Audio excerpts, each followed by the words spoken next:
10-мин нафар аз пайвандони Толиб Айёмбеков ба 10 соли зиндон маҳкум шуд.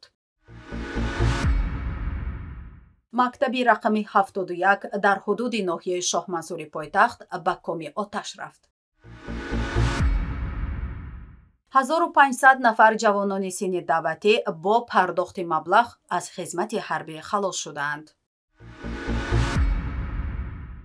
додгоҳи вилояти мухтори кӯҳистони Бадахшон рӯзи панҷшанбе 22 июн дар шаҳри Хорох Айёмбек Рашид Абдураҳмоновичро ба 10 соли зиндон маҳкум кард. дар ин бора Анора Саркорова, рӯзноманигори номии тоҷик, дар канали телеграмияш хабар дод. ба иттилои манбаъ, додгоҳ Рашид Айёмбекови 53 соларо тибқи моддаи 187 қисми 2 Кодекси ҷиноии Тоҷикистон ба иштирок дар созмони ҷиноӣ гунаҳкор донист. Рашид Айёмбеков ҷавонтарин ва охирин бародари раҳбари ғайрирасмии вилояти мухтори кӯҳистони Бадахшон Толиббек Айёмбеков аст, ки дар озодӣ боқӣ монда буд. Вай ронандаи мошини ёрии таъҷилишуда кор мекард. Рашид Айёмбеков моҳи апрели соли 2023 аз ҷониби кормандони Кумитаи давлатии амнияти миллии Тоҷикистон дар минтақаи Дарвоз боздошт шуд. ӯ ва ҳамсарашро дар роҳ ба Душанбе аз мошин берун оварданд, ки ҳамсари Рашид Айёмбеков дар он ҷо аз муоинаи таъҷилии тиббӣ бояд мегузашт. ҳамсари Рашид дар қайди диспансери кардиологӣ қарор дошт. вазъи ӯ баъди ба бозпурсӣ даъват шуданаш ба шӯъбаи Кумитаи давлатии амнияти миллии Тоҷикистон дар Хорох баҳори соли ҷорӣ якбора бад шуд. бино ба иттилои манобеи огоҳ, алайҳи Рашид Айёмбеков бар асоси чанд моддаи Кодекси ҷиноии Ҷумҳурии Тоҷикистон айб эълон шуда буд, вале тафтишот ҳеҷ як аз ин иттиҳомотро исбот кардан натавонист. бо зиндонӣ кардани Рашид Айёмбеков бидуни исботи гуноҳ 4 фарзандаш зинда ятим шуданд. гуфтанист то ҳол ин 10-мин ҳабси пайвандони Толиб Айёмбеков аст. мактаби рақами 71 дар ҳудуди ноҳияи Шоҳмансур шаби гузашта ба коми оташ рафт. бар пояи нахустин маълумоти додаи мақомот, сӯхтор дар натиҷаи оташ гирифтани диспансер рух додааст, ки дар маҷлисгоҳи ошёнаи дуввуми мактаб насб шуда буданд.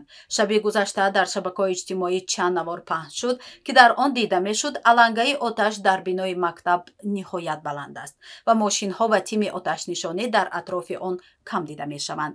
аммо бино ба гузориши раёсати вазорати корҳои дохилӣ дар шаҳри Душанбе, сӯхтор масоҳати 1500 метри мураббаъро дар бар гирифта, барои фурӯ нишонидани оташ 10 маъмур, 16 нақлиёти оташнишонӣ ва 18 мошини обкашонӣ сафарбар шуданд. як манбаъ бо расонидани ин хабар аз ҷои ҳодиса ба паём гуфт, 5 мошини оташнишонӣ ки ҳини сӯхтор ба ҷои ҳодиса расиданд, 2 тояш дар атроф об мекуфт. бидуни об мошинҳо ба ҷои ҳодиса омада буданд. 1500 ҷавони синни даъватӣ бо пардохти қариб 43 миллион сомонӣ дар даъвати баҳори имсола ба хидмати ҳарбии пулакӣ ҷалб шуданд. дар ин бора Азия Плюс бо истинод ба Фаридун Маҳмадалиев, сухангӯи вазорати дифои Тоҷикистон, хабар медиҳад. Маҳмадалиев гуфтааст, ҳар як даъватшаванда бо пардохти 28560 сомонӣ ё 420 нишондиҳанда барои ҳисобҳо, як нишондиҳанда 68 сомонӣ хидмати ҳарбии баҳориро адо мекунанд. ба иттилои ӯ 1500 нафар дар ду баст ба хидмати ҳарбии якмоҳа ҷалб мешаванд. шурӯъ аз 12 июни соли равон қисми аввали онҳо дар марказҳои ҳарбии таълимии Лоҳор ва Тоҷмаҳали шаҳри Душанбе, пойгоҳи марказии таълимии ҳарбии Фахрободи вилояти Хатлон ва пойгоҳи таълимии ҳарбии филиали донишкадаи ҳарбии вазорати мудофиа дар вилояти Сохт ба хидмати ҳарбии серӯза ҷалб шуданд. қисми дуввум баъди 12 июл ба хидмати ҳарбӣ ҷалб мегарданд. бояд гуфт, ки аз моҳи декабри соли 2022 то феврали соли 2023 1000 ҷавони тоҷик бо пардохти қариб 27 миллион сомонӣ хидмати ҳарбии пулакии тирамоҳиро адо карда буданд.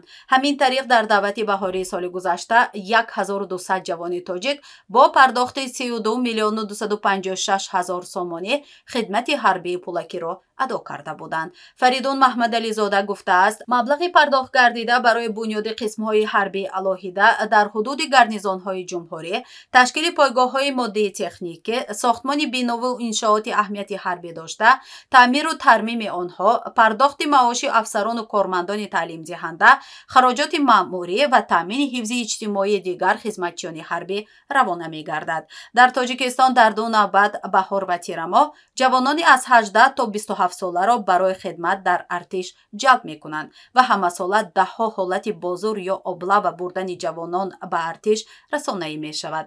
Мақомот ҳамеша ба набудани облава таъкид карда мегӯянд, ҷавонон баъди гирифтани даъватнома агар ба комиссарияти ҳарбӣ ҳозир нашаванд, мақомоти милитсия ҳақ дорад онҳоро зӯран ҳозир кунад.